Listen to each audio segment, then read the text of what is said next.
నమస్కారం స్వామీజీ.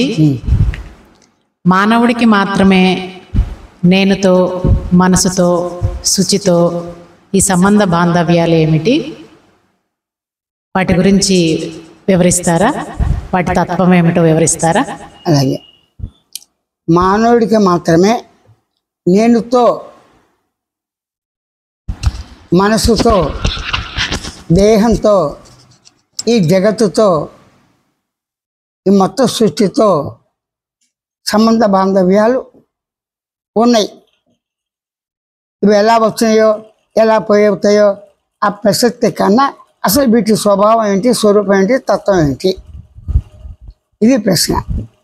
ప్రశ్నించేవాడు తత్వం, స్వరూపం, స్వభావం, నైజం ముందు తెలుసుకోవటం ఓ పద్ధతి. లేదు, ప్రశ్నించేవాడు దేహంతో వేస్తున్నాడు కాబట్టి ఆ దేహంతో పాటు ప్రకృతి ఉంది కనుక దేహానికి ప్రకృతికి సంబంధ బాంధవ్యాలు ఉన్నాయి. తెలిసిన తగ్గించి కొంచెం వయసు వచ్చినాక ప్రతివాడు కూడా అమ్మ నేను స్కూల్కి వెళ్తాను, అమ్మ నేను కాలేజీకి వెళ్తాను, నాన్న వెళ్తాను అంటూ వాళ్ళ యొక్క స్థితిని బట్టి దేహ రక్షణకై, దేహం మనుగడకై, దేహం బతకటానికి ఏదో ఒక వృత్తి, ఆ వృత్తి ఏదైనా కావచ్చు. ఇప్పుడు మనం అనుభవించేవన్నీ వృత్తులన్నీ కూడా బ్రతుకు తెరువు గురించి మాత్రమే. దేని గురించి? దేహాన్ని రక్షించుకోవాలి. కారణం ఏంటి? దేహానికి ఏం కావాలి? ఆకలి తప్పుకున్నాయి, కట్టుకోవడానికి బట్ట కావాలి, ఉండటానికి ఇల్లు కావాలి. ఈ మూడు వసతులు మనకు కావాల్సిందే. ఈ మూడు దేహ రక్షణ నిమిత్తమే. శీతాకాలం సిల్కు బట్ట వెచ్చగా ఉంటుంది, కాటన్ వేసవకాలం, అదే బాగా వర్షం వచ్చింది టోపీ, ఇవన్నీ కూడా దేహ రక్షణకి. సిగ్గుకి గురించి కొంతమంది గోసు పెట్టుకుంటారు, కొంతమంది పెట్టుకోరు. కానీ కాలాన్ని బట్టి దుస్తులు వచ్చిన తర్వాత రక్షణకేగా. కళ్ళు కనబడవు, సూలు వచ్చిన వినబడుతూ మిషన్, ఈ విధంగా ఉంటాయి. వీటితో సంబంధ బాంధవ్యాలు ఉండాలంటే ఈ వనరులన్నీ ఎక్కడున్నాయి? భూమి, మన కంటికి కనబడేది ఇదిగుండా భూమే కదా. భూమాత అంటే తల్లి. ఆ తల్లి ఎలా ఉంది? పంచభూతాత్మతో కూడి సముద్రాలతో, నదులతో, చెరువులతో, అనేక రకాలుగా జలపాతాలతో సమృద్ధిగా భూమిలో నీరుంది. అమ్మయ్య నీరుంది అనుకున్నాం. నీరుతో పాటు ఏముంది? ఫస్ట్ వాయుకణాలనే కదా, ఆకాశం ఉంది కదా. అవకాశంతో ఆకాశ కణజాలము, ఆకాశం కణజాలం అంటే ఆకాశం కణం కాదు అర్థం. కణజాలానికి, పరమాణువులకి అవకాశం ఇచ్చే చేత ఆకాశం ఆ కణాల యొక్క కదిలిక చేత శబ్దం రీసౌండ్గా వచ్చింది కాబట్టి శబ్దగుణం ఆకాశం అన్నారు. సరే, ఎవరి అభిప్రాయం వాళ్ళది. మొత్తంగా ఆకాశ సహిత అవకాశం నందు అగణిత అవిచ్ఛిన్న అవిభాజ్య పరమాణువుల యొక్క సముదాయం చేత, రసాయనిక సంయోగ వియోగాల చేత, గురుత్వాకర్షణ శక్తి, విద్యుత్ శక్తి, జలశక్తి, అనేక శక్తుల చేత ఈ శక్తులన్నీ కూడా పదార్థంగా ఉన్నాయి. ఈ విషయం అంతా అప్పుడు ఈ పదార్థంతో ఉన్న ప్రకృతిలో ఉన్న వనరులన్నీ కూడా మానవుడు వాడుకుంటాడు. లోహాలు కావచ్చు, బంగారం కావచ్చు, మట్టి కావచ్చు, కుండలు కావచ్చు, రైతుకైతే బండి, చక్రాలు, నాగలి, అలాగే ఎవరెవరు ఏ వృత్తిలో ఉన్నారో దానికి సంబంధించిన పనిముట్లు అన్నీ కూడా సృష్టిలో మానవుడి సృష్టి మాత్రమే. సృష్టిలో మట్టి దానికి అదే కొండ అయిందా? అవుతుంది. ఆ కొండ తయారు చేయాలంటే ఉండాలి, కొమ్మరి ఉండాలి. కొమ్మరికి ఏం కావాలి? మట్టి కావాలి. మట్టి ముడి పదార్థం సమృద్ధిగా ఉంది. ముద్ద, పొడి, ఈ స్వరూపం అన్ని రంగు రకరకాలతో మట్టి ఉంది. జిగురు మట్టి, పుట్ట మట్టి, చవుడు నేల అన్నీ ఉన్నాయి. వాటిలో ఆ మట్టితో రకరకాల కొండలు, కోజాలు చేశాడు. కొమ్మలు చేశాడు కదా. వంట సామాను కూడా చేశాడు కదా. పొయ్యి కూడా చేశాడు కదా. అంటే ఇవన్నీ ఎవరు? సృష్టిలో మానవుడు మాత్రమే చేశాడు. అంటే విజ్ఞానం అంటారు దీన్ని. విజ్ఞానం అంటే తన బ్రతుకు గురించి తన శరీర అవసరం గురించి ఉన్న వాటిని రకరకాల రూపాలుగా తయారు చేసి శరీరానికి కాపాడుకుంటాడు. ప్రతిదీ చూసుకోండి. ఇక్కడ బట్ట ఎన్ని రకాల బట్టలు, అలాగే లోహాలు, ఆ పనిముట్లు, చాకులు, బల్లాలు, బాణాలు అన్ని రకాలు ఉన్నాయి. ఇవన్నీ సమృద్ధిగా ఉన్నాయి. అన్నిటికన్నా ఏది ముఖ్యం మనకి? ఆహారం. ఆహారం సమృద్ధిగా ఉందిగా. ఆకులు, అలాలు, పుష్పాలు, కొంతమంది పుష్పాలు తింటారు. తర్వాత కందమూలాలు, వరి, ధాన్యము, రకరకాలు వచ్చాయి. పిండ్లు, ఈ పిండ్లనే మనం తయారు చేసాం. రవ్వలు, ఉప్మాకి, పెసరట్టుకి, ఇవి రకరకాలు ఉంటాయి.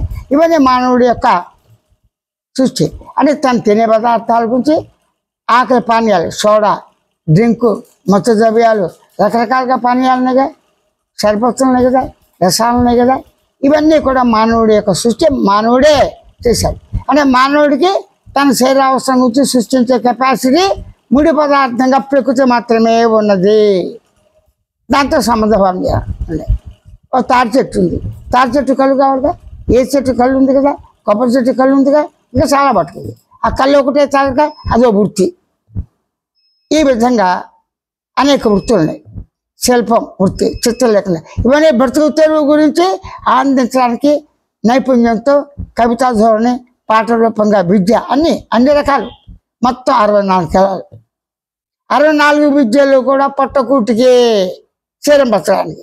అయితే ఒకటి తమాషా, ఇవి తిన్నా తినకపోయినా, ఆహారం ఉన్నా లేకపోయినా, ఆరోగ్యం ఉన్నా లేకపోయినా, ఎంత నిగనిగారుతున్నా హఠాత్తుగా చచ్చిపోతాడు.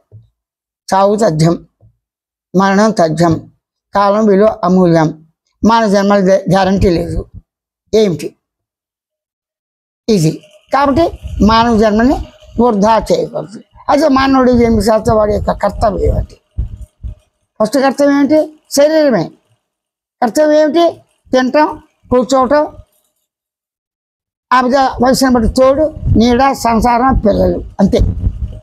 జంతువుల దగ్గర నుంచి మన దాకా. అది ఇక్కడ మానవుడి గురించి చెప్పుకుంటాం. అయితే వీటితో సంబంధ బాంధవ్యాలు ఎప్పటి నుంచి ఉన్నాయని చెప్తారు. ఏ ఒక్కటి లేకపోయినా అన్నీ ఉండవు, ఏ ఒక్కటి ఉన్నా అన్నీ వస్తాయి. అది తమాషా. చూడండి, నేను నిద్రపోయాను, ఏమైంది కళ్ళగానా, ఏమైంది అప్పుడే మెలకు వచ్చిందిరా, ఏం బాగోలేదురా, నిద్ర మాత్రం అస్సలు పట్టలేదురా అంటే నిద్ర అన్నప్పటికీ వచ్చేసింది. చూడండి, ఏమిటారా పళ్ళు నొప్పిరా, పళ్ళు అనగానే ఏం గుర్తుకొచ్చాయి?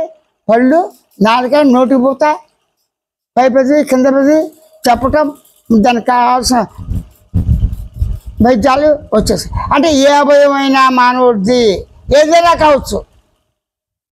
ఎముకలు నొప్పులుగా ఉన్నాయి, రెక్కల నొప్పులు అంటే మొత్తం వచ్చేస్తాయి. ఎముకలు దేనికి ఉన్నాయి? నరాలు ఉన్నాయి. ఎముకలు ఎలా తయారైనాయి? సప్తధాతువులతో. అదే విధంగా ఆహారంతో. సృష్టి ఎలా తయారైంది? ఆహారంతో. ఆహారమే వేరేకణమైంది. అన్నంతోనే పుట్టి, అన్నంతో పెరిగి, అన్నంతో లయించి, అన్నం లేకపోతే చచ్చిపోతాడు, అన్నం ఉన్నా చచ్చిపోతాడు. అన్నం తిన్నా తినపోయిన చచ్చిపోతాడు, ఆరోగ్యం ఉన్నా లేకపోతే చచ్చిపోతాడు. కానీ అన్నం లేకపోతే నిశ్చిస్తే ఇటు చావుడు. అన్ని నిశ్చ తట్టుకోలేక చేస్తాడు, ఏది ఉంటే అదే తినేస్తాడు. అలాగే జ్ఞానేంద్ర కర్మేంద్ర ప్రాణులతో ఉన్న శరీరానికి ప్రతి ఇంద్రియాన్ని తిప్పుకోవటానికి మంచి పని చెడ్డ పని అనేది లేదు. ఇక్కడ పాప పుణ్యం లేదు బతకడానికి. ఎందుకు? జంతువులు కేవలం పుట్టుకతోనే, అవి నిద్ర లేస్తూనే, మళ్ళా స్నానం, సంధ్య, దేవుడు ఉన్నాడు, దేవుడు లేడు, వైద్యము, లేకపోతే మెకానిజము, వృత్తులు, సంఘము, ప్రేమ, రకరకాలు కదా. ఇవి కాదు కావాల్సి వాటికి వేట. వేట అంటే పొద్దు పక్షులు వెళ్ళిపోతాయి, మాంసాహారాలు. ఇది వేట గురించి మాంసాన్ని తింటుంది, వేట గురించి పుళ్ళు మనిషిని తింటారు. మనిషి పుళ్ళని తినరుగా సాధారణంగా. అడవిలో ఉన్నప్పుడు తిన్నారు సంగతి తినగా. దాని గోళ్ళు కావాలి, దాని చర్మం తీయాలి, పాము చర్మాన్ని ఒలిచాలి. ఇప్పుడు పాములు తిట్టినా అందిస్తారు. ఈ విధంగా కేవలం వేట గురించి అభివృద్ధి చేస్తే ఆ వేట గుంపులు గుంపులుగా ఉంటాయి. జీవ జంతువులని వాటి ఏవో ఉంటుంటాయి, ఆటపాట, పిల్లలు, ప్రేమ ఉంటాయి. ఆకలి రోగాలు వస్తుంటాయి, ఏవో వాటి దగ్గరగా తగ్గుతుంటే చేస్తుంటే ఆకలి అలా తింటే ఏవో జరుగుతాయి. దేని తగ్గట్టుగా అవి అలా జరుగుతుండగా చచ్చిపోతాయి. ఇంకేమీ లేదు. వాటికి కులగోత్రాలు, వంశము, ఈ జాతి ఆ జాతి లేదు. కోతులు అన్ని జాతి. వాటిలో మళ్ళీ రకరకాలు కొండముచ్చులు, కోతి, చింపాంజీలు, వాటి ఇంకా పెద్దగా వెళ్తే గోరిలాలు, అలా తొండ. ఆ తొండ మెల్లమెల్లగా పెద్దగా అయిపోతే ఎవరు చెప్తారుగా, బల్లులు ఉన్నాయి పెద్ద పెద్దవి, డైనోసార్స్ ఏవైనా కానీ, పాములు ఎన్ని రకాలు, మిడతలు ఎన్ని రకాలు, పిచ్చుకలు ఎన్ని రకాలు, వృక్షాలు ఎన్ని రకాలు, పళ్ళు ఎన్ని రకాలు, ఓ చెట్టుకి అనేక రకాలు, ఇవన్నీ ఉన్నాయి. ఇవన్నీ కనిపెట్టి గుర్తించిన వాడు కేవలం మానవుడు మాత్రమే వాడుకుంటున్నాడు. తనకు అనుకూలంగా చేస్తున్నాడు. జంతువులు కూడా కావాల్సిన మేతను కూడా తయారు చేశాడు మిశ్రమం ద్వారా. తవుడు, చిట్టు, తెల్లపిండి తెలుస్తుందిగా. దీన్ని బట్టి ఏమర్థమైంది? మనం అనుభవించేవన్నీ కూడా అది గుణాలు కావచ్చు, రూపం కావచ్చు, నామం కావచ్చు, ఏదైనప్పటికీ సంబంధ బాంధవ్యాలతో ప్రకృతితో సహా దేహం, దేహంతో ప్రకృతి, దేహ ప్రకృతి సహా మనసు, ఆ బుద్ధి, చిత్త, అహంకారం, నేను, ఈ మొత్తానికి ఇదంతా కూడా తానే సర్వం. అనుభవించబడేది అనుభవించేవాడు తానే. కర్త, కర్మ, క్రియ, లాభం, నష్టం అన్నీ తానే తానే తానే అని ఇట్లా ఉన్నప్పుడు శ్రేష్టంలో పట్ట ఏగలాగా పెంతో పాలు సుడిగుండ్రలు పట్టాడు, బయట రాలేడుగా, లోపలికి వెళ్ళిపోతాడు, విశేష పైకి వెళ్ళిపోతాడు, పైకి వాయుప్రయాణం. ఆ విధంగానే సంసారం అంటే భార్య పిల్లలని కాదు, నిద్రాకాల మెరుగుతో ఈ శరీరాన్ని జ్ఞానికి కనిపించే ప్రాణాలతో అన్ని రకాల సుఖాలతో అన్ని అవయాలకి అన్ని రకాలు కూడా అనుభవించేవాడుగా తానే ఉంటూ ఆ కర్మలు అనుభవిస్తూ తప్పదు. అయితే మానవులు కొంతమంది అసలు ఈ చావు ఏంటి, ఈ మరణం ఏంటి, ఈ సృష్టి ఏమిటి, ఈ సూర్యుడు ఏంటి, చంద్రుడు ఏంటి, దానిలో తత్వవేత్తలు కొంతమంది శాస్త్రజ్ఞులు బహిర్ముఖంగా ఉన్న ఈ సృష్టికర్త ఉన్నాడా లేడా అని చెప్పి ఉన్నాడు లేడు, నాస్తికుడు ఆస్తికుడు, ఉన్నాడు అతిథి చైతన్యం, ఓ శక్తిని, అమ్మవారిని, అయ్యవారిని రకరకాలు. ఇక్కడ కొంతమంది ఏం చేశారు, భారతీయుల్లో ఋషీసులు అంతర్గతంగా తపస్సు చేశారు. అసలు శరీరం అంటే ఏమిటి, అదే నిద్ర అంటే ఏమిటి, ఆ నిద్రను ఒక దాన్ని శోధించారు. ఆ నిద్రను శోధించే వాళ్ళు లేరు ఎవరు, శాస్త్రవేత్తలు. కళ్ళు వచ్చిపోతే కళ్ళు అన్నారు, అంతవరకు ఓకే. మెలుకులోది సత్యం కదా, వీటిలో వచ్చేసారు.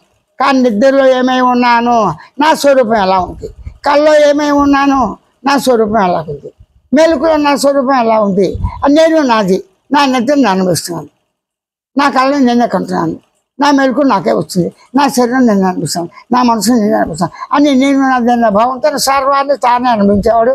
అనుభవింపబడేది కర్త, కర్మ, క్రియ, లాభ నష్టాలతో అనుభవించడం సహజమే. ఈ వలయం ఒక సాలిపురుగు ఉంది, చక్క గూడలు వేస్తుంది. అనేక రకాలు సూక్ష్మజీవులు అంటుకుంటే కొన్ని బతుకుతుంటే, పెద్ద పెద్ద సాలీలు అయితే పెద్ద పెద్ద కూడా పడతాయి.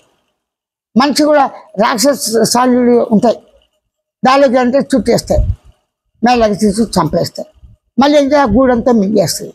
అదే ఏ విధంగా నోట్లోంచి సొంగొచ్చి ఆ దారపోగులు అయ్యి గూడు అల్లుకుని గూడులో స్వేచ్ఛగా జీవిస్తూ గూడిని అంటు పెట్టుకుని ఉంటూనే అటు ఇటు వెళ్తూ ఏ రక్షార్థం ఆ వృక్షం కూలిపోయింది, అక్కడ గూడు కట్టదు, అక్కడి నుంచి ఇంకో చెట్టు మీదకి వెళ్ళి గూడు కడుతుంది, ఇల్లు పాల్పడ్డే గూడు కడుతుంది. అలాగే ఎక్కడ ఇళ్ళలో లోపల బయట కొండలో పెంకులో ఖాళీ స్థలం ఉంటే చాలు, కొద్దిగా త్వరలో వాటిలో గూడు కట్టి తన జీవితం వెళ్ళిపోతుంది. కానీ ఆ గూడు ఎలా వచ్చింది, తన నోట్లో ఉన్న జిగురుతో, ఆ జిగురుతో గూడు కట్టి తాను తింటూ సంసారం చేస్తూ పిల్లలకంటూ వెళ్ళిపోయింది. ఊర్ణనాభి అంటే కొమ్మరి బుర్రు, బురదలో పుట్టి బురదలో పెరిగి బురదలో వెళ్ళిపోతుంది, బురద అంటుంది దానికి. ఆ విధంగా ఊర్ణనాభిలాగా ఈ సాలుబులతో పోల్చి సృష్టికర్త ఉన్నాడు ఒకడు, లేడన్న వాళ్ళు ఒకడు. సరే లేడన్న వాళ్ళు ఉన్నవాళ్ళు తన్నాడుగా, అంటే దేవుడు ఉన్నాడు లేడన్న సమస్య కన్నా ఉన్నవాడు ఉన్నాడుగా. సృష్టి లేకపో ఉంది, నువ్వు నేను చేయాల, సృష్టికర్త ఉన్నాడు లేడు అది వేరు. కానీ సృష్టిని ఉపయోగించుకుంటున్నా కదా, సృష్టి లేకపోతే పంచభూతాలతో ఉన్న కణజాలం లేదు, ఏ మనిషే లేడు, దేవమే రాదు, మరి దేహం ఉండదు, మనసు లేదు, నేను లేదు. కానీ అలా లేదా, ఎక్కడైతే నేను భావనంతో అక్కడ నేను నాదన్న భావంతో నేను బుద్ధి, చిత్తం, అహంకారం, నేను జీవుని, పరమాత్మ ఉన్నాడు, దేవుడు లేడు, ప్రకృతి, ఇవన్నీ కూడా రూపనామాలతో మొత్తం కూడా ఈ దేహ పదార్థం సృష్టి పదార్థం అనుబంధంతో మనకు ఉన్నది. అన్నీ అనుభవించాల్సి, ఏ ఒక్కటి కూడా తెలియదు. ఒకటి చూస్తూ అనుభవించిన కొన్నే ఉన్నాయిరా, నేను ధనాన్ని బాగా అనుభవించాను, సంసారం బాగుంది, పిల్లలు బాగున్నారు, అన్నీ బాగున్నాయి, అదేం కర్మ ఏమిటో, ఏది పట్టినా మట్టి అయిపోతుంది, ఈ మధ్య శని పట్టాడు అని అంటాడు. అన్నీ అనుభవిస్తూ కూడా ఒక వ్యక్తి ఇంత కొరత వస్తే ఆ కొరత పడటానికి అసలు కొరత రాకూడదు. పళ్ళు నొప్పి వచ్చి అన్నీ బాగుంటాయి, కొత్త పళ్ళు కట్టించుకోవాలి. బంగారం పళ్ళు ఏం చేస్తాడు? వెండి పళ్ళ కానీ పంటి బాధ, నోటి బాధ, కడుపు బాధ, ఊపిరితిత్తుల బాధ, అంత కిడ్నీస్ బాధ, గుండె బాధ, రోగం లేకుండా మనిషి లేడు. ఆరోగ్యం లేకుండా అటు ఇటు సమంగా కాకుండా ఎక్కువ తక్కువతో వాళ్ళ యొక్క తల్లి యొక్క జీన్స్తో తను తినే ఆహార పదార్థాలతో అలాగ శరీరం రోగాలు రావటం అంత సహజం.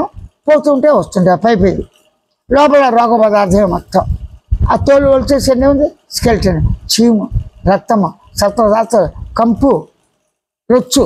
ఆ రొచ్చు మానవులంచే తన అవయవాలతోనే సాటి ఆడదాంతో తల్లి తండ్రి గురుదైవాలు ఎలా ఉన్నా మనిషి క్రీడించి సంతానం ప్రేమ వంశం ఇదంతా మానవుడికి ఎక్కువగా ఉంది. పరువు ప్రతిష్ట జాతి మొత్తం కొలమంది తప్పు రేటు కాదు. ఇవన్నీ ఉన్నప్పుడే మనం ఉన్నాం. మనం వచ్చే జాతి పుట్టామంటే నేను వచ్చే జాతి జాతులు రాలేదుగా. మతాలు అవి ఉన్న వాటినే పాత వాటినే బట్టి తెలియసి ఏ సందర్భంలో ఎక్కడ ఎలా పుట్టాం ఆ వాతావరణం బలికి మన అవి వస్తాయి. కొంతమందికి ఉంటాయి, ఉండవు. దీన్ని బట్టి కర్మ సిద్ధాంతాలు ఉంటాయి, జన్మలు ఉన్నాయి లేవని. ఈ పరిస్థితుల్లో ఈ అనుబంధాలు లేకుండా ఉండలేరు ఖచ్చితంగా.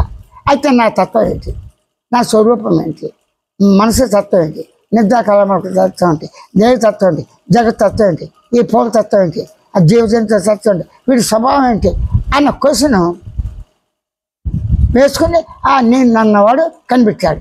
ఏదైతే వచ్చిపోతుందో నిత్య సత్యాలు కావు, సత్యం కాబడతాయి. రోజు ఆకలి తినటం సత్యం, రోగం కూడా సత్యమేగా. ఉంటుందా? ఆకలి తిరగానే ఆనందం, అమ్మయ్య ఆనందం ఉండదుగా. ఆకలి ఆనందం, ఆనందం మళ్ళీ ఆకలి, అజీర్తి, అమ్మాయి తగ్గింది హాయి. ఈ విధంగా ఆనందాన్ని వస్తువుల ద్వారా, పంచభూతాల ద్వారా, శరీరం ద్వారా, జ్ఞానకరం ద్వారా, వృక్షాల ద్వారా అన్నిటితో కలిసి ఉండి ఏ తక్కువైనా ఉండలేదు. అది పరిస్థితి. అయితే అసలు ఆనందం ఏంటి? దాన్ని కనిపెట్టారు.